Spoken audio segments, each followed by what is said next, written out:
Vamos a continuación a la siguiente pregunta, que es la número 33, al final de la sección de imágenes.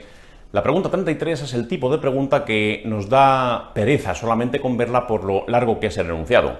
¿Qué hay que hacer con este tipo de preguntas? Leer primero los 4 posibles diagnósticos para así tener claras las cosas y ahorrarme segundas y hasta terceras lecturas. No nos olvidemos de que uno de los retos principales en el MIR es terminarlo a tiempo y hay gente que no lo consigue. ¿Y en gran parte por qué es? Pues por tener que leer los enunciados varias veces, sobre todo en preguntas de este tipo. ¿Qué le pasa a esta pregunta? Esta pregunta 33 realmente no es tan complicada. Puede ser que a lo mejor permita, porque da muchos datos, enredar mucho las cosas y darle muchas vueltas y poner en relación muchos conceptos, pero que al final de la pregunta vamos a ver que una frase, un par de cosas que le ocurren al paciente directamente nos la soluciona. La 33, las posibilidades son amiloidosis, tuberculosis, neumonitis por leflunomida o linfoma de células T, y nos cuentan que es una persona con artritis reumatoide desde hace 20 años. Le han dado de todo, nos dicen. Le han dado sales de oro, le han puesto metotrexato en dosis bajas, le han puesto sulfasalacina, hidroxicloroquina y leflunomida y corticoides en dosis variables, y ahora mismo lleva 6 años con infliximab y con dosis bajas de leflunomida. Y bueno, pues nos dicen después, atención, esto es lo que le pasa al paciente, si nos cuentan todo esto que le han dado desde el punto de vista farmacológico, pues será por algo. Dicen que tiene febrícula desde hace 3 semanas, ha perdido peso de forma no cuantificada, tiene sudoración y tiene tos persistente con restos hemoptoicos. Bueno, vamos a ver, aquí yo me puedo liar mucho si quiero, dando vueltas a ver si ese infliximab que toma me puede justificar un aumento del riesgo de linfoma, porque es verdad, el infliximab incrementa el riesgo de linfoma, pero el infliximab también incrementa el riesgo de tuberculosis. Luego, entonces aquí el dato de infliximab pues no creo que sea demasiado revelador, pero si tengo duda entre linfoma y tuberculosis, aquí hay un dato de los que he leído que automáticamente me lo está diciendo, qué es lo que le pasa. ¿Los linfomas os suena que se caractericen porque den tos con hemoptisis? Eso es una cosa rara en un linfoma. Hay tumores que pueden producir eso, un cáncer de pulmón perfectamente puede producir eso, pero un linfoma no se caracteriza ni mucho menos por esa sintomatología. Aparte, otra cosa, aquí, aunque tenga artritis reumatoide, que la tiene, y entre las opciones aparezcan linfomas, y es verdad que las personas que padecen artritis reumatoide tienen más riesgo de linfomas, y si tomo infliximab más todavía, ¿de acuerdo? ¿Qué tipo de linfoma te han dicho? Esa es la clave. La opción número 4, fijaros, nos habla de un posible linfoma de células T. Esto sería insólito, esto sería extraordinario. Cuando alguien tiene artritis reumatoide y desarrolla por ello un linfoma, con o sin infliximab, da igual, el linfoma suele ser B. La inmensa mayoría van a ser B, y aquí te han contado que es un linfoma de células T, con lo cual pues esto pues no me parece que vaya a ser el caso. Y luego otra cosa, si quisieran que fuese esto, te hubiesen dicho adenopatías por todas partes, algo así que el paciente pues no padece. Entonces no hay nada que sugiera que esto pueda ser un linfoma, más que esos antecedentes, pero que también predisponen a tuberculosis. Por eso la opción número 4 pues me la quito de encima. La número 1, la amiloidosis, es muy sencilla de descartar. ¿Por qué? Si el dato principal que me dan como prueba de imagen es una radiografía de tórax, pues es muy difícil que esto vaya a ser una amiloidosis. La amiloidosis no se caracteriza por afectar especialmente a pulmón. La amiloidosis que te van a contar, te van a contar fundamentalmente proteinuria. Si yo tengo una artritis reumatoide y he hecho una amiloidosis, es muy difícil que no tenga proteinuria. A lo mejor no llego todavía a síndrome nefrótico. Si llego a ese rango, pues puede ser ya más tiempo de evolución, pero al principio, por lo menos algo de proteinuria me van a contar. Algo de repercusión en otros órganos también me podrían contar, pero aquí no han dicho nada. Fundamentalmente es pulmón, y lo de la hemoptisis mucho menos nos suena a amiloidosis, así que por eso pues no puedo marcar la número 1. Sería raro que tocase pulmón y más raro aún que tosiese sangre. Después, entre la 2 y la 3, mira, la 3, neumonitis por leflunomida, ¿esto qué es? ¿Qué hace este fármaco? La leflunomida, lo que bloqueaba, ¿qué era? Bloquea la síntesis de pirimidina, y por ese motivo, al bloquear la síntesis de pirimidina, voy a tener menos disponibilidad de linfocitos T. Eso es lo que sucede, eso es lo que hace la leflunomida. ¿Qué toxicidad principal tenía? ¿Puede dar afectación pulmonar la leflunomida? Está descrito, existe la neumonitis por leflunomida, pero cuidado, la neumonitis por leflunomida te hubiera dado un patrón fundamentalmente intersticial, más o menos difuso por los dos pulmones. No parece el caso si ves la radiografía, pero sobre todo una neumonitis de carácter intersticial no te va a justificar una hemoptisis como tiene este paciente. Así que por mucha leflunomida que tome, que es verdad que la toma, no justifica lo que le pasa desde el punto de vista respiratorio. Luego otra cuestión, ¿dónde se emplea la leflunomida? Se emplea en la artritis reumatoide, y ¿en qué otro cuadro reumatológico también se emplea con relativa frecuencia? En la artropatía psoriásica también se puede emplear, pero sobre todo si tienes que tener una enfermedad que te suene a leflunomida, suele ser esta, artritis reumatoide.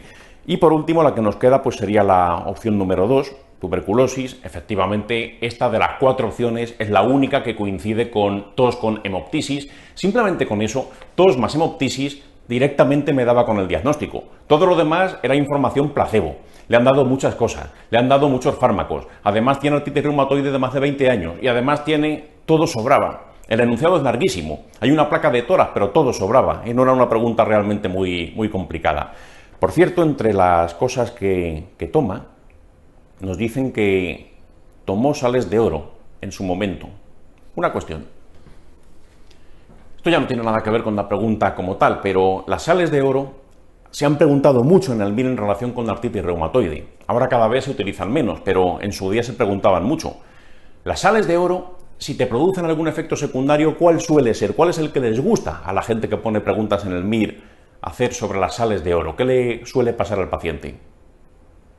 Síndrome nefrótico, acordaos, las sales de oro pueden dar síndrome nefrótico porque pueden producir nefropatía membranosa. Eso es un cuadro muy característico por ese fármaco, y en su día si se preguntaba algo, pues era eso, nefropatía membranosa, sales de oro en pacientes con amiloidosis de mucho tiempo de evolución. Realmente, si te ponen en el MIR una persona que tiene artritis reumatoide, lleva ya mucho tiempo y tiene proteinuria en rango nefrótico, hay dos posibilidades. Una es que haya sido tratado con sales de oro, que se ha preguntado mucho. Otra es que con el paso de esos 20 años, de los años que sean, haya hecho una amiloidosis. La artritis reumatoide es un trastorno inflamatorio crónico y como consecuencia de esa amiloidosis también podrías tener proteinuria en rango nefrótico. Tanto una cosa como la otra podrían producirlo en este tipo de pacientes. Bueno, eso ya es al margen de esta pregunta. Fijaros que sí, efectivamente, pues es muy larga, pero no era para tanto. Simplemente el dato de la hemoptisis resolvía el problema. Una cuestión, y ya con esto cerramos la pregunta 33, la opción 3 dice neumonitis por leflunomida, ya hemos visto que esa no es, pero ¿cuál es, por si se preguntase directamente en el examen, cuál es la principal toxicidad de la leflunomida? Hepática, hepática, es hepatotóxica la leflunomida, fácil de recordar. ¿Qué otro fármaco también hepatotóxico se utiliza mucho en la artritis reumatoide?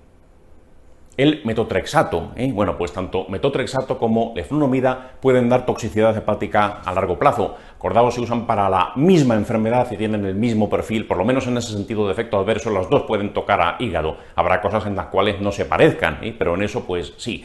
De hecho, en la toxicidad pulmonar también se parecen. No es el efecto secundario más frecuente en ninguno de los dos casos, pero la leflunomida puede dar neumonitis de carácter intersticial y el metotrexato también puede producir neumonitis de carácter intersticial a largo plazo, puede fibrosar pulmones, etcétera, puede hacer un daño parecido. Bueno, pues dejamos la pregunta 33 y pasamos a otra cuestión. Tenemos que ser muy sobrios a la hora de estudiar. Linfomas hay muchísimos, el libro de Mato está lleno de ellos, y donde hay linfomas hay o puede haber translocaciones. ¿Hay que saberse todas las translocaciones que te pueden preguntar en el MIR? Pues por supuesto que no. Translocaciones hay muchas, las que vienen en el manual, las que vienen en los libros que en el manual no salen, etcétera, y otras que están por descubrir. Esto es una cosa que es una locura sabérselo. ¿Qué translocaciones me tengo que saber? Ya sé que cuando lleguen las últimas semanas antes del examen te mirarás muchas cosas, tendrás el tema mucho más fresco, pero ahora mismo que todavía falta bastante para el examen, a lo mejor no te sabes todas, no te acuerdas de todas. ¿Cuáles son las únicas que realmente son rentables y merecen la pena? Pues vamos a ver, esta pregunta nos viene bien para refrescar todo esto. No nos compliquemos la vida.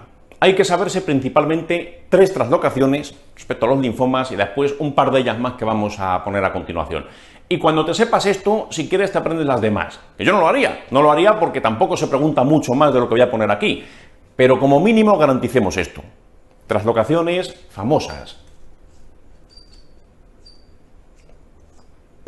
Esta es la más famosa de todas, translocación 8-14.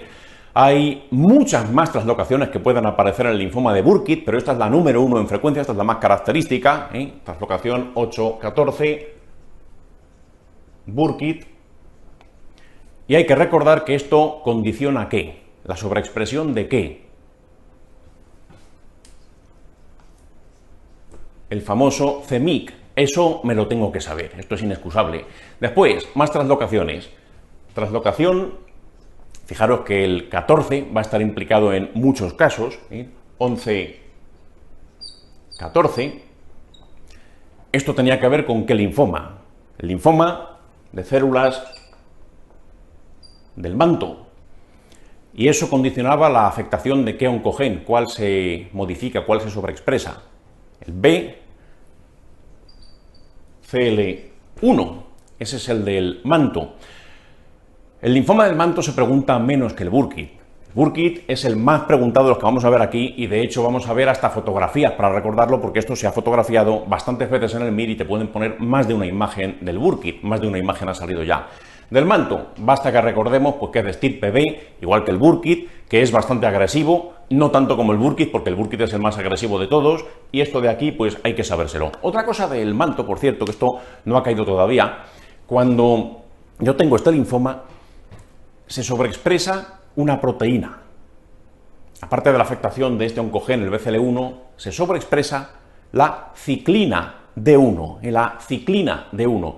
De hecho, los anatomopatólogos, cuando tienen dudas sobre pues, al clasificar morfológicamente un ganglio que le das afectado, tal, y a ver qué linfoma es, etcétera, pues una de las tinciones que hacen cuando sospechan que pudiera ser un linfoma de células del manto, una tinción específica para ciclina D1, y si eso tiñe, pues es ese tipo de linfoma muy probablemente. Ciclina D1, BCL1 es el oncogen que hay que recordar. Siguiente translocación célebre, ¿cuál es? Está caído, no tanto como la primera, algo más que la segunda, pero también me la tengo que saber. 14, 18. Es lo que os decía, 14, 14, 14. ¿Qué es lo que hay en el cromosoma 14 que tiene que ver con estos linfomas o que se repite tantas veces con estos linfomas? La pista es que estos tres linfomas que vamos a poner, este tercero es el linfoma folicular, los tres son de estirpe B. Los tres son de estirpe B. El cromosoma 14 tiene que ver con las cadenas pesadas de las inmunoglobulinas. Entonces, por eso, pues no sería raro que en un linfoma de estirpe B pueda tener algún tipo de vinculación, algún tipo de afectación genética ese cromosoma. Bueno, pues ahí lo tenemos, estas son las translocaciones típicas, implican al 14, los tres son B, En el MIR se preguntan mucho más los linfomas B que los linfomas T, de hecho son bastante más frecuentes los linfomas B que los linfomas T. Bueno, pues el folicular, el oncogen afectado es el BCL2, esto es lo que no puedo no saber el día del examen. Fijaros aquí de las opciones que nos presentan, ¿cuál sería la asociación incorrecta? La 1 está claro que sí, la 2 también. La 3, el linfoma anaplásico de célula grande, lo de la translocación 2-5, ese es menos importante que estos de aquí. Que no digo que no te lo aprendas, está bien que te lo aprendas, de aparecer después de estos, pues sería lo más probable que te pudieran preguntar, pero primero asegúrate de saber estos de aquí. Quien quiera añadir algo, pues la translocación 2-5, célula grande tal, pues te puede venir bien saberlo, pero mucho cuidado aquí. Todo el mundo tendría que tener claro que la opción número 4 dice linfoma difuso de células grandes, translocación 8-21, pues eso no te tendría que sonar. La duda razonable está entre la 3 y la 4. Entre la 3 y la 4. La 1 y la 2 todo el mundo tendría que estar seguro de ellas, porque son las que se preguntan todos los años. Si alguien ha puesto la 3 en lugar de la 4, bueno, pues es un fallo menor, no pasa nada, pero espero que nadie haya visto como falsa ni la 1 ni la 2, porque estas son de las que sí que te tienes que saber bien. Hay dos más, hay dos translocaciones más, que merece la pena que te sepas. Una es la translocación 15-17, que esto ya no está en el tema de los linfomas. ¿Dónde aparecía esto? 15-17. Leucemia aguda mieloblástica de tipo 3, la LAM3. Promielocítica también se llama, LAM3 o promielocítica. De esta que había que recordar, pues es quizá la más preguntada de todas las leucemias agudas, esta es de las que más ha caído en el examen. ¿Por qué? Por la translocación, que es bastante conocida, por aquello de que se podía tratar con derivados del ácido retinoico, porque puede dar también coagulación intravascular diseminada, etcétera. Bueno, pues esa ha sido bastante preguntada en el examen. La translocación pues merece la pena. Y otra, que es también una leucemia, lo que pasa es que esta es crónica. ¿Qué leucemia se caracterizaba por la translocación 922, también conocida como cromosoma Filadelfia? Pues leucemia mieloide crónica. Estas 5 translocaciones que serán aquí sí merece la pena que me la sepa. Quien quiera añadir, que añada, pero que no reste ninguna de estas 5, porque estas son las que se preguntan de verdad. Aquí en esta pregunta, la opción número 4, linfoma difuso de célula grande, no tiene ninguna translocación especialmente vinculada. Esa translocación que cuentan aquí en la opción número 4, la 821, eso es de la leucemia aguda mieloblástica tipo 2. La LAM2 sería la de la 821, pero bueno, eso es un conocimiento que es prescindible. Pues por eso la 4 sería la falsa, pero bueno, no os sintáis muy culpables por haber fallado esta pregunta, por lo menos no en estos momentos del curso. Y ahora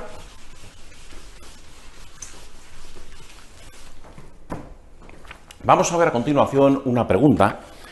Fijaros en ella, que aparece un varón de 35 años, nos dicen que es de origen magrebí y que viene con distensión y molestias abdominales. Bien, resulta que ha perdido 6 kilos de peso, nos cuentan una anemia de 6 gramos de hemoglobina, una LDH muy elevada, y nos dicen que, bueno, pues después de todo lo que se le hace desde el punto de vista diagnóstico, nos encontramos con esto. Todas estas células las ves y automáticamente, ¿qué te tienen que traer a la cabeza? Automático. Células pequeñas, cabezonas. Yo llamo que una célula es cabezona cuando es pequeña pero con un núcleo muy grande, ¿eh? Bueno, pues el núcleo es como la cabeza. Poco citoplasma, mucho núcleo, célula cabezona, y tiene muchas vacuolas en el poco citoplasma que tiene. Esta es la imagen característica de la célula de Burkitt. En el linfoma de Burkitt te puedes encontrar estas células, y también acordaos también en la leucemia aguda linfoblástica tipo 3, leucemia linfoblástica tipo Burkitt, ¿eh? Bueno, pues así son morfológicamente las células. Mucha vacuola, poco citoplasma, mucho núcleo, esto habría que saber reconocerlo. Bueno, pues estas son las células que se han encontrado en este paciente, citoplasma basófilo, vacuolado, tal, y nos dicen que expresan esas células CD19, CD20, CD10, ¿eso qué quiere decir? Eso debería ser pista suficiente para saber que estamos ante un linfoma B, porque esos son marcadores B. No hay que saberse, por supuesto, todos los marcadores de la serie T y de la serie B. Un recurso que ya os dimos hace mucho tiempo en un simulacro que hiciste hace varios meses era el siguiente. En general, los marcadores B tienen 2 cifras. En general, los marcadores T tienen una cifra. Marcadores T muy famosos, CD3, CD4, CD5, CD8, esos son marcadores T. Marcadores B, CD19, CD20, CD21, CD22, CD10, incluso, que aparece aquí en esta pregunta. Acordaos, 2 dígitos B, 1 dígito T. No siempre es así, ¿eh? Hay algunas excepciones, pero si no me sé ninguno, pues es lo más rentable que me puedo aprender. Y bien, pues aquí nos cuentan marcadores B y nos dicen que además tenemos una imagen de cielo estrellado que se diagnostica como linfoma de Burkitt. Esa imagen de cielo estrellado, aquí la tenéis. Esto es una broma, esta es la famosa noche estrellada, pero en el examen MIR tienen su propia noche estrellada, y aquí la tenéis. Esta es la noche estrellada que nos preguntaron en el examen MIR hace pocos años, correspondía a un linfoma de Burkitt, y esta es la imagen característica. Hay noches estrelladas más bonitas que esta. Por ejemplo, en esta preparación, aquí podéis ver otra imagen, pero siempre es lo mismo. El Burkitt tiene una característica, y es que las células son muy pequeñas, muy condensadas, muy pegadas unas a otras, como una masa celular como muy prieta, y cuidado, de vez en cuando se muere alguna de estas células. Bueno, pues cuando estas células se mueren y hay fenómenos de necrosis alrededor y viene algún macrófago y elimina los restos, tal, pues quedan como esas lagunas claras que vemos ahí, son las estrellas sobre esa negra noche que le gusta preguntar al ministerio. Esto hay que saber reconocerlo, esta imagen, es bastante característica.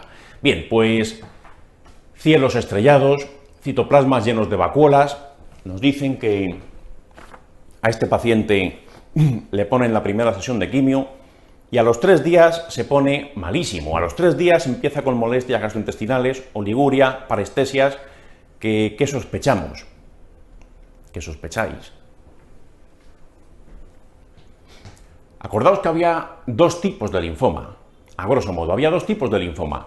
Algunos muy agresivos, mortales a corto plazo si no se tratan, y otros muy indolentes que no dan sintomatología y que uno puede vivir a lo mejor muchos años con ellos y ser ya mayor y morirse hasta de otra cosa. Bien, ¿cuál de los dos es más sensible a la quimioterapia? ¿Los linfomas muy agresivos, que se apellidan blástico muchas veces, o los linfomas indolentes?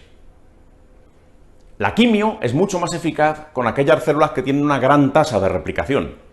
Y el linfoma que tiene mayor tasa de replicación, ni siquiera el linfoma, la neoplasia que tiene más tasa de replicación, el cáncer que se replica más rápido de todos los que existen es el linfoma de Burkitt. Un tiempo de replicación de unos 3 días, es una barbaridad lo que crece de rápido el Burkitt. ¿Qué es lo que pasa? Hace que sea muy sensible a la quimioterapia. Los linfomas más indolentes. ¿Cuál es el linfoma indolente más frecuente que existe? El número 1 de los linfomas indolentes, ¿cuál es? El que hemos puesto aquí hace un momento, el linfoma folicular es el número 1 de los indolentes. Los indolentes responden muy mal a la quimio.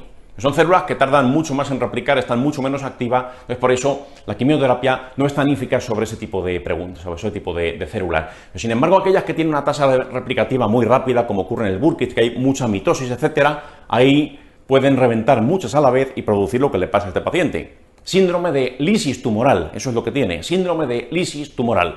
Vamos a ver, teniendo esto en la cabeza, nos dicen que cuál sería la opción falsa. Esta pregunta me interesaba más por recordar un poquito las fotos del Burkitt, etcétera, que por el contenido, pero bueno, ya que estamos, pues la vamos a revisar.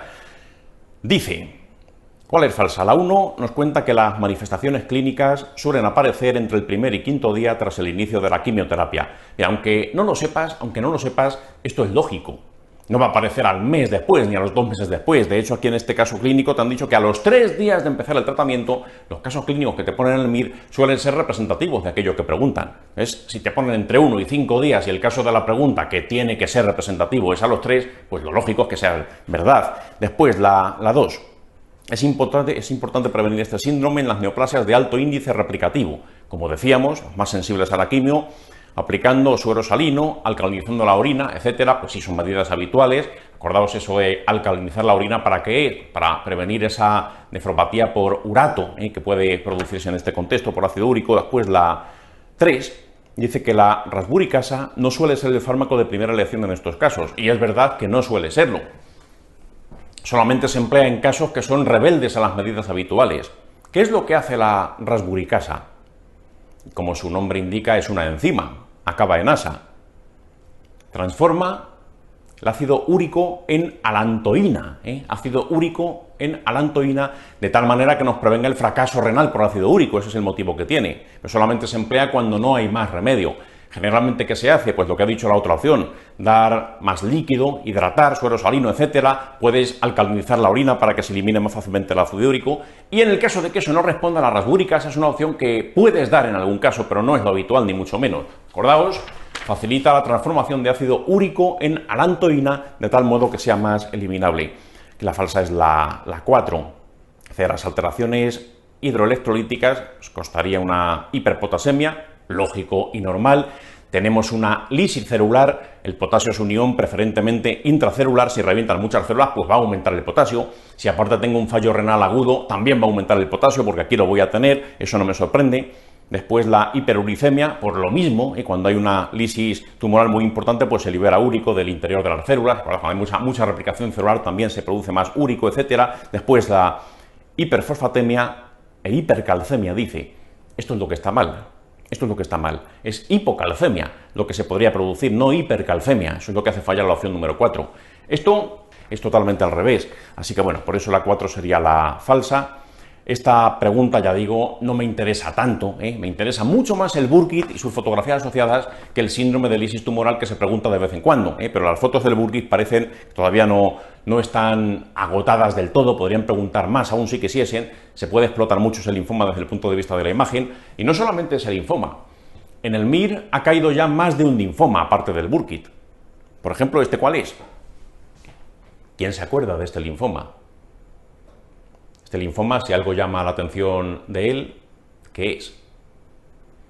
Veo que se forman como estructuras redondeadas, Las células tumorales forman como estructuras redondeadas que recuerdan a otras estructuras redondeadas que de vez en cuando forman los linfocitos B. Si yo me voy a un ganglio linfático, los linfocitos B están formando rebaños. ¿Cómo se llaman los rebaños de linfocitos B? Folículos. Los folículos linfoides están plagados de linfocitos B. Al linfocito T no le gusta estar en rebaños, pero al linfocito B le gusta. De hecho, si se llama B es porque bala como las ovejas, por eso hace folículos. Bueno, pues el linfoma folicular se caracteriza por eso. Hace folículos, hace agrupados que recuerdan un poquito las estructuras normales que hacen los linfos B en los ganglios. Por eso el linfoma folicular es el que tienes que pensar cuando veas estos agregados, estas estructuras. Se parece a los folículos habituales de estas células. Bueno, pues nada más con respecto a la pregunta 214. Por cierto, hay una, también no voy a comentar prácticamente nada sobre ella, que la hemos puesto porque se ha fallado bastante en simulacros previos. Dice, ¿qué parámetro de los siguientes no se puede medir mediante una espirometría? Vamos a ver.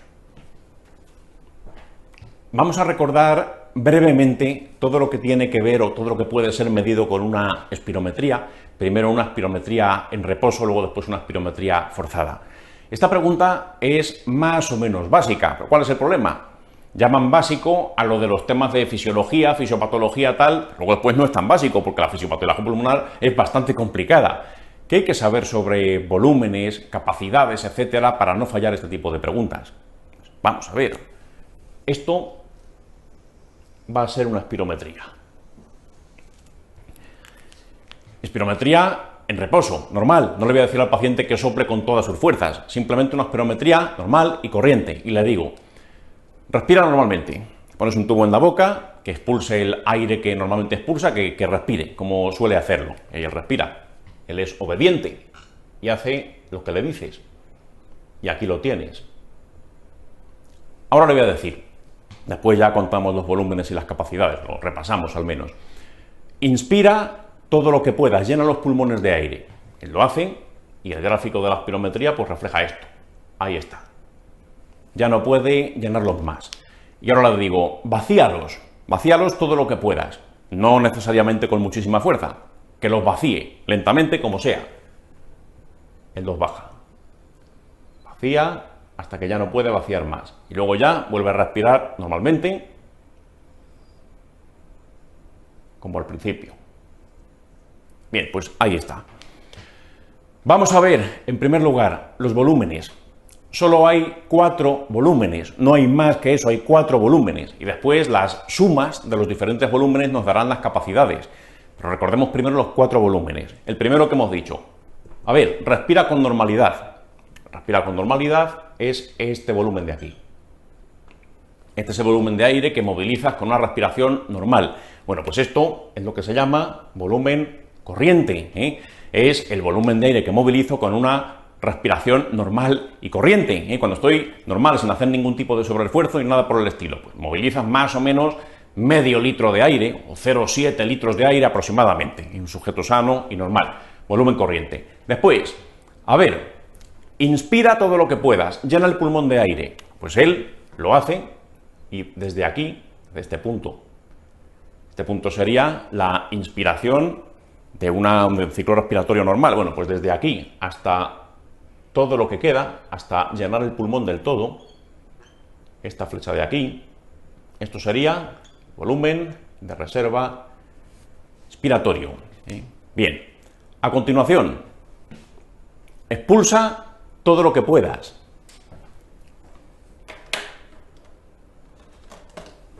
Perdonadme, cambio de bolígrafo porque es que ya casi no pinta, o al menos me lo parece a mí desde aquí. Expulsa todo lo que puedas. Lo hace desde aquí hasta abajo y ese es el volumen de reserva expiratorio.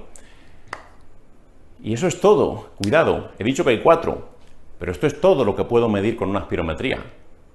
Hay otro volumen que voy a poner de otro color por su importancia, que es este de aquí. Si todo esto representa el pulmón total del paciente, fijaros que hay un volumen que no se va a reflejar nunca en una espirometría. Esto no se puede medir en una espirometría, porque la espirometría, ¿qué es lo que hace? ¿En qué consiste la prueba? Hay un tubo, yo estoy soplando, más fuerte o más flojo, más normal, más forzado, menos forzado, como me digan al hacer la prueba. Pero lo que está muy claro es que la espirometría, para medir un volumen, ¿qué tiene que hacer? Ese aire tiene que pasar por el tubo. Si ese aire no pasa por el tubo, es imposible medir ese volumen. ¿Y qué es lo que ocurre con este de aquí? Este que estoy pintando en rojo es lo que se llama volumen residual. Y es un volumen de aire que no puede nunca salir del pulmón. No puedo expulsarlo por más fuerza que haga, es imposible, porque aunque sople con todas mis ganas, llega un momento en el que ya la presión intratorácica se vuelve tan positiva al expulsar el aire muy forzadamente que hasta se colapsan las vías respiratorias. No se puede expulsar ese aire, no se puede. Entonces, ¿qué sucede? Eso está permanentemente en el pulmón, eso no va a salir jamás de mi pulmón, se llama volumen residual y no es medible con una espirometría, no se puede medir. Otra cosa es que en los gráficos de los libros de neumología aparece ahí representado pues, para que te hagas una idea conceptual, pero no es medible mediante espirometría.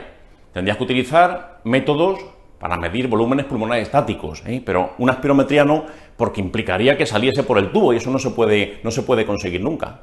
Bien. Estos son los 4 volúmenes y vamos a ver ahora las capacidades. Las capacidades son sumas de volúmenes nada más. ¿Cómo se llama esta capacidad? Desde aquí hasta aquí. Claro que esta capacidad engloba esto, esto y esto. Y explicado con palabras sencillas, es el aire que yo puedo movilizar. El máximo que puedo meter, el mínimo que puedo sacar, todo esto, lo que va desde aquí hasta aquí, todo el aire que yo puedo manejar, expulsar, meter del pulmón, ¿esto cómo se llama? Capacidad vital. Esto es capacidad vital. Otra capacidad, sumemos capacidad vital más el aire que no puedo expulsar de mis pulmones. La capacidad vital es el aire que yo puedo movilizar, pero este de aquí no puedo sacarlo de mis pulmones. Pues si sumo todo esto, es la suma de todo lo que contiene mi pulmón. Es capacidad pulmonar total, se llamará. Después, hay otras 2 capacidades más que puedo medir con esta espirometría en reposo. Después veremos que la otra espirometría pues, puede medir algún otro volumen distinto, tal, pero esta que estamos viendo mide 2 cosas más, o puede medir 2 cosas más. ¿Cómo se llaman? Pues la suma de estos dos, ¿cómo se llamará? Capacidad residual funcional o capacidad funcional residual, puede aparecer con varios nombres. Fijaros que la capacidad residual funcional incluye volumen residual. La capacidad pulmonar total incluye volumen residual. Luego entonces, ¿podré medir capacidad residual funcional con una espirometría? Nunca. ¿Podré medir capacidad pulmonar total con una espirometría? Nunca. ¿Por qué? Porque incluyen volumen residual y eso nunca es medible con una espirometría. Muy importante eso. La espirometría solamente puede medir aquello que sale por el tubo cuando soplas. Así que cuidado que eso no es medible. Y la última sería la capacidad inspiratoria. Sería desde este punto de aquí hasta arriba del todo. Incluye volumen de reserva inspiratorio más volumen corriente, pues sería esa capacidad que nos falta. Esa me da igual, esa no la han preguntado en el MIR nunca. Sí han preguntado en el MIR la capacidad residual funcional para que te acuerdes del detalle de que al incluir volumen residual no es medible en una espirometría, exactamente igual que en esta pregunta. Igual que esto de aquí si lo preguntan y esta de aquí lo mismo. Hay que tener muy claro qué es lo que no se puede medir. Y aquí entonces en la 147... ¿cuál de estos parámetros no es medible? Pues la 2. ¿Por qué? Porque incluye volumen residual. Fácil de recordar porque se llama capacidad residual funcional. Si tiene la palabra residual, pues ya sabes lo que incluye y por tanto no es medible. La opción 2 sería la suya. La 4 lo hemos visto, volumen de reserva inspiratorio. Acordaos, esta de aquí, volumen de reserva inspiratorio es hasta aquí. Esta otra es una capacidad inspiratoria se llama. Las capacidades suman volúmenes, esto más esto es CI. Bueno, pues esa sí es medible. La opción número 1 y la opción número 3, cuidado, volumen expirado en el primer segundo y la 3, los flujos mesospiratorios, eso se mide en otro tipo de espirometría. Esta es la espirometría normal y corriente sin que yo haga un sobreesfuerzo ni expulse con todas mis fuerzas. Vamos a ver ¿Qué tipo de espirometría tengo que hacer para medir esas cosas? La espirometría forzada. La espirometría forzada, y esto se ha preguntado también más de un aspecto, consiste en lo siguiente: le dices al paciente, llena los pulmones al máximo, él llena los pulmones, sopla con todas tus fuerzas a través de este tubo. Él lo hace, se va a registrar toda esa curva de flujo según expulsa y va a tener pues más o menos esta morfología. Bien, bueno, vamos a borrarla. Me ha quedado un poquito obstructiva. Realmente es así, tiene más pendiente, por lo menos en un paciente. O sea, así sí. ¿Qué sucede? Lleno al máximo, vacía todo lo que pueda. Fijaros, hay una parte que nunca puede vaciar. Aquí estaría el volumen residual. Si lo pudiese medir, en esta espirometría tampoco puede medirse volumen residual. Eso no se puede medir en ninguna espirometría. Y lo que sí puedo medir es lo que sale por el tubo cuando el sujeto sopla. Y si aquí tenemos el primer segundo, aquí ha pasado un segundo desde el principio, lo que he expulsado durante el primer segundo, ¿esto cómo se llama? Lo que he expulsado durante el primer segundo es lo que se llamará el FEV1. El FEV1. El volumen que expulso durante el primer segundo es el FEV1. Después, todo esto, ¿cómo se llamará? Fíjate que todo esto es lo que contienen mis pulmones, pero que yo puedo movilizar. Esto de aquí sería la capacidad vital. Como estoy haciendo una espirometría forzada, pues aquí se llama capacidad vital forzada. En un sujeto sano, capacidad vital forzada y capacidad vital coinciden. En un sujeto con un trastorno obstructivo puede ser que no coincidan, ¿eh? Hay veces que el paciente con trastorno obstructivo, pues al hacerlo forzado, la capacidad vital forzada no sale tan grande como cuando lo hace en reposo, ¿eh? Por motivo de colapso de la vía, etcétera. Bueno, pues estas dos cosas son medibles. Y otra cosa que también preguntan aquí, los flujos mesospiratorios. ¿Qué son los flujos mesospiratorios? Pues el volumen que sale por ese tubo en aproximadamente la mitad de la expiración. Todo esto es la expiración entera, pues entre este punto de aquí, que es el 25% de la aspiración, y este de aquí, que es el 75% de la aspiración, todo esto, este aire, es lo que se conocen como flujos mesospiratorios. Si tienes que saber algo sobre esos flujos, es la pregunta que han hecho en el examen, y es la siguiente: ¿cuál es el parámetro espirométrico más sensible para detectar obstrucción? Los flujos mesospiratorios son lo primero que se afectan cuando alguien empieza a desarrollar obstrucción, mucho antes que el índice de Tífeno y mucho antes que cualquier otra cosa. Esto es lo primero que se afecta. De hecho, hay fumadores sanos, sin ninguna patología respiratoria diagnosticada, que ya tienen alterado, por el mero hecho de fumar durante bastante tiempo, los flujos mesospiratorios, ¿eh? No hace falta que llegues a tener un EPOC para que se altere eso. Por eso son los más sensibles, lo que primero se afecta, lo más fácil de detectar. Bueno, pues eso sí es medible porque es aire que sale por el tubo, al fin y al cabo. De la que no se puede medir, como hemos dicho, sería la 2. Esto hay que grabárselo a fuego. Esta pregunta no se podría fallar el día del examen. Ya sé que los volúmenes y capacidades no es un tema grato, esto no le gusta estudiar a mucha gente, pero hay que sabérselo. Así que bueno, vamos a borrar la pizarra y pasamos a la siguiente pregunta. Una pregunta de psiquiatría, y el motivo de revisarla es que durante los últimos años ha aumentado el número de preguntas sobre la arquitectura del sueño, sobre patologías relacionadas con el sueño. Por eso merece la pena que le dediquemos unos minutos. ¿Qué es lo que tiene? Nos dicen que, sobre todo cuando hay un estímulo emocional muy intenso, tiende a perder el tono muscular e incluso llega a caerse al suelo. ¿Cómo se llama ese fenómeno? Estímulo emocional y de repente pierdo mi tono muscular. ¿Cómo se llama eso? Cataplegia, ¿eh? Esto es cataplegia. ¿Qué enfermedad tiene que produce cataplegia y hay veces que se acompaña de otros síntomas como hipersomnia durante el día, etcétera? Narcolepsia, eso es lo que tiene esta paciente, narcolepsia. ¿Qué tengo que saber sobre la narcolepsia para el MIR? Pues mira, muy sencillo. ¿Qué es lo que pasa en la narcolepsia? ¿En qué fenómeno del sueño, en qué fase del sueño te suena que uno pierda el tono muscular? Y se pierde el tono de todos los músculos, excepto dos grupos de músculos. La fase REM. La fase REM lo que tengo es una atonía total muscular y hay dos músculos que todavía se siguen moviendo, o dos grupos de músculos. los músculos extraoculares, por eso durante la fase REM hay movimientos oculares rápidos, eso no se pierde el tono, y otra cosa que tampoco se pierde el tono durante la fase REM es la respiración. Todavía sigo respirando afortunadamente durante la fase REM, pero todos los demás músculos, su tono muscular queda abolido. Esto ocurre solamente durante ciertos ciclos durante el sueño, los ciclos REM, pero hay personas que de forma aberrante, de forma patológica, estando en vigilia, estando despiertos, aparecen fenómenos REM. Se sobreañaden impulsos REM, cosas que ocurren durante la fase REM durante el día. Y este es uno de ellos, esa cataplegia, esa pérdida de tono muscular, etcétera, y acordado ese desencadenante emocional intenso es bastante característico.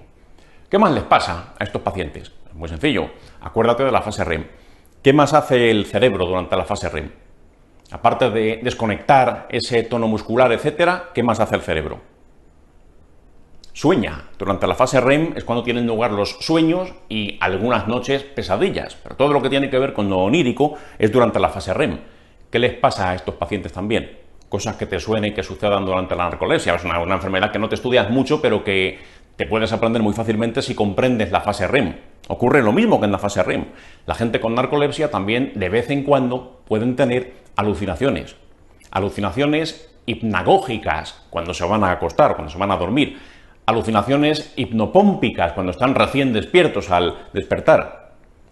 Esas alucinaciones realmente son como sueños. ¿Qué es lo que hace el cerebro durante la noche en la fase REM? Se monta historias, hay cosas que a lo mejor recuerdas por la mañana, cosas que no, pero hace eso, hace como una película, una especie de empanada mental con recuerdos, con cosas que ha vivido durante el día. En fin, hay muchas teorías sobre la génesis de los sueños. Bueno, pues imagínate que yo un sueño lo vivo mientras estoy despierto. Pues eso tendrá un carácter parecido al de una alucinación. Estoy viendo cosas que no existen porque estoy despierto. Ese fenómeno de mi cerebro de crear sueños o pesadillas, si lo veo despierto, pues serían alucinaciones. Y se llaman así, alucinaciones hipnagógicas, que es cuando está a punto de dormirse pero aún no está dormido. Alucinaciones hipnopómpicas, que es cuando está recién despierto por la mañana. Esos son fenómenos REM también. Es una fase REM que aparece durante el estado de vigilia. En eso consiste la narcolepsia. Y hay otra cosa que también sucede, esa hipersomnia que pueden tener durante el día, se quedan dormidos de repente, etcétera, también es parte de este trastorno. Bien, ¿qué más podría merecer la pena aprenderte de la narcolepsia? La vinculación ¿a qué? El DR15, el DR15. De hecho, la narcolepsia es una de las enfermedades que tienen más intensa, más estrecha vinculación a un haplotipo del HLA. Otra que también está muy fuertemente asociada es el B27 a la espondilitis anquilosante. Tener B27 aumenta mucho la probabilidad de tener espondilitis anquilosante. Bueno, pues tener DR15 aumenta mucho la probabilidad de tener narcolepsia. La mayor parte de la gente que tenga DR15 positivo no tendrán narcolepsia, pero lo que sí que ocurre es que la mayor parte de los narcolépticos van a ser DR15 positivos. En su momento el DR15 se llamaba de otra manera, era el DR2W. W quiere decir nomenclatura provisional cuando se habla de HLA, ahora se conoce como DR15. Bien, más cosas. Tratamiento de la narcolepsia, que es de lo que va esta pregunta. Nos dicen, de los siguientes, ¿qué medicamentos le podría aliviar este problema? Fijaros que lo que están planteando es un problema relacionado con la fase REM, es un fenómeno REM, lo que cuentan aquí. La cataplegia es un fenómeno REM. Lo digo porque el tratamiento de la narcolepsia hay que distinguir fenómenos REM, por otro lado, la hipersomnia, la tendencia a la somnolencia diurna, etcétera, son cosas distintas, se tratan de manera distinta. ¿Cómo se tratan o cómo se pueden tratar los fenómenos REM?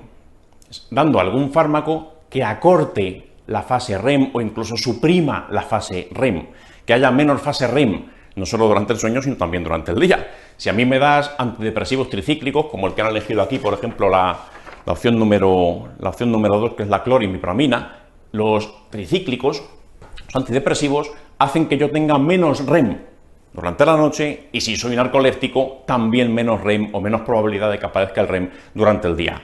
¿Ves? Aquí estamos. Antidepresivos serían el tratamiento de esos fenómenos REM, y el tratamiento de la hipersomnolencia diurna, etcétera, ¿cómo se haría? Algo que me mantenga despierto. ¿Qué fármacos se te ocurren que te pueden mantener despierto? ¿Qué haces para estudiar? Para estudiar, la mayor parte de la gente lo que hace es tomar café, y mucho café. Conozco gente que se hacía durante el MIR para estudiar un café soluble con 4 gotas de agua y aquello parecía engrudo y se lo tragaban en estado semisólido, era una cosa tremenda. Bueno, pues igual que la cafeína puede servir como estimulante y suprime el sueño hasta cierto punto, suprime el cansancio hasta cierto punto, hay estimulantes mucho más potentes que la cafeína. Uno que os sonará también de estudiarlo en psiquiatría, que es este,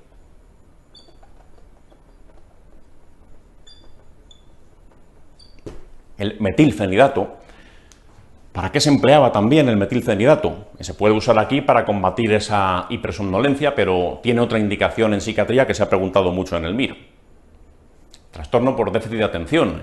Acordaos que el metilfenidato es como una anfetamina, pero en débil. Químicamente se parece a una anfetamina, es un derivado anfetamínico. Bueno, pues eso, ese estimulante suprime el sueño, entre otras cosas, aumenta la concentración, etc. Y otra cosa que también se puede dar es dextroanfetamina. Ya sabéis que hay fármacos que tienen una doble configuración posible, forma levo, forma dextro.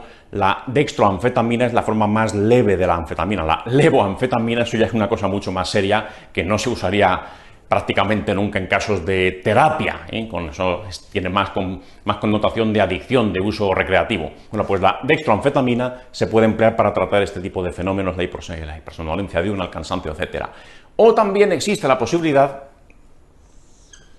de poner algún fármaco que combata ambos grupos de síntomas. Hay un fármaco que combate tanto esto como esto. ¿Cuál es? Todo en uno. El Modiodal es el nombre comercial. El modafinilo. El modafinilo. Modafinilo tiene esa virtud, despierta a los pacientes, los mantiene como más alerta, como más suprime esa posibilidad de que se duerman durante el día, y los fenómenos REM también desaparece, también parece que acorta esa fase REM, por eso puede servir para tratar todo. En este caso, ¿qué es lo que predominaba? No todo el mundo que tiene narcolepsia va a tener todas las cosas que hemos dicho. Hay gente que tiene narcolepsia y solamente se le manifiesta como cataplegia. Hay gente que tiene narcolepsia y solamente se le manifiesta como hipersomnolencia diurna. Entonces, dependiendo de qué paciente tengas y qué predomine, pues le puedes poner uno u otro. Con este de aquí podrías cubrir todas las posibilidades, pero en este caso, la paciente de la pregunta, ¿qué me han dicho de ella? Pues que lo que tiene principalmente son crisis de cataplegia, nada más. Es una crisis de cataplegia. De las opciones que me dan, la número 1, el diazepam, me parece que mucho no va a ayudar una benzodiazepina en este caso.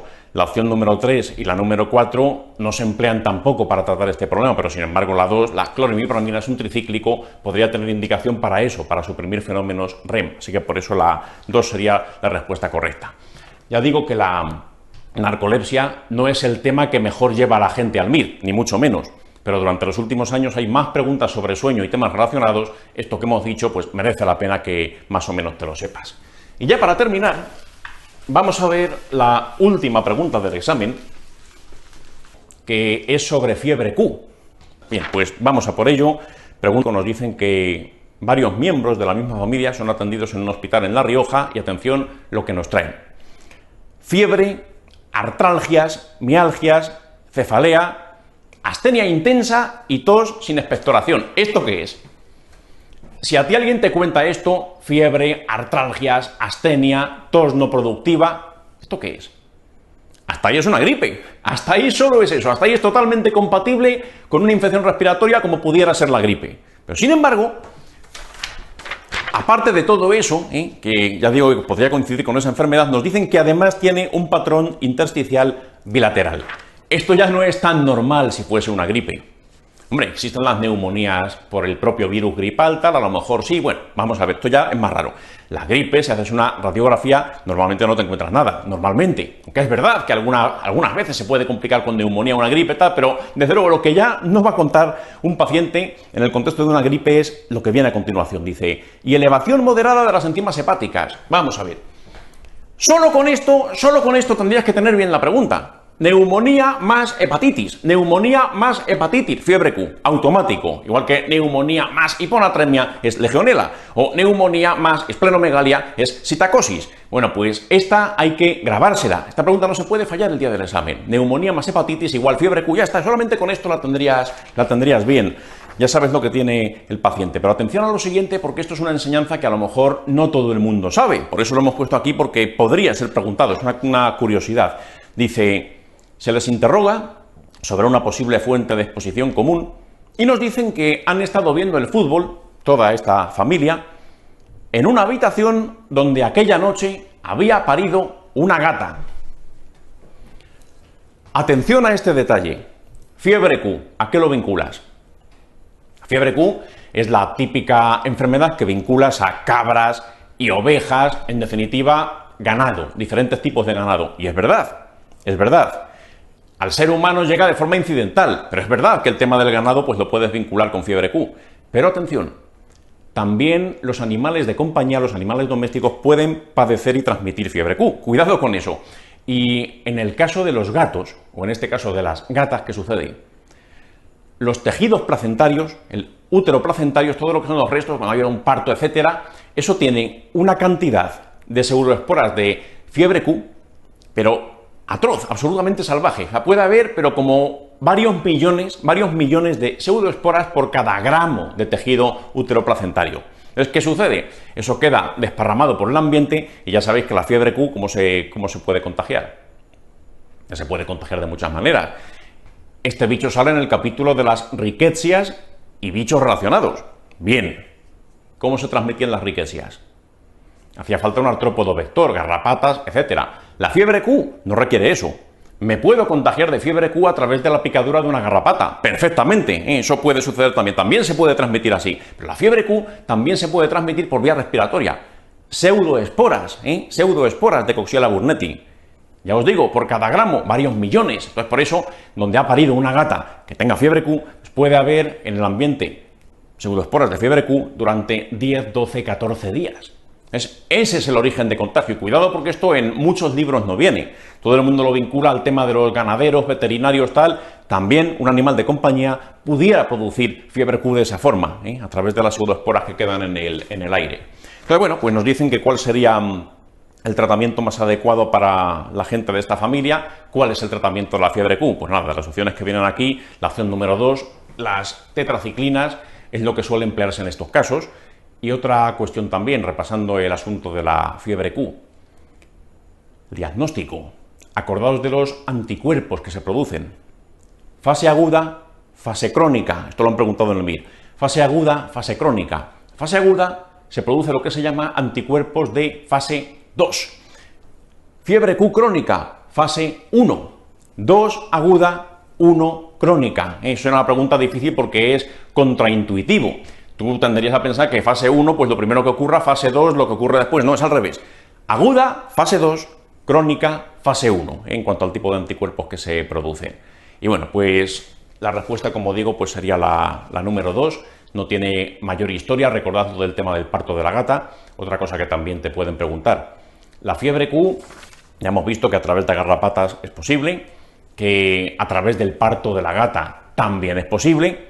Y la pregunta es, ¿se puede transmitir fiebre Q persona a persona? ¿Eso es posible? No, eso no está descrito. Humano a humano no se contagia la fiebre Q. No hace falta que tomes ningún tipo de medida de aislamiento en ese sentido porque alguien con fiebre Q no te puede transmitir a ti la fiebre Q. ¿Qué bicho respiratorio que hemos mencionado, doy eso como pista, tampoco se transmite de humano a humano? La legionela. La legionela tampoco se contagia de humano a humano. Acordaos que para contagiarse uno de legionela, ¿qué es lo que requiere?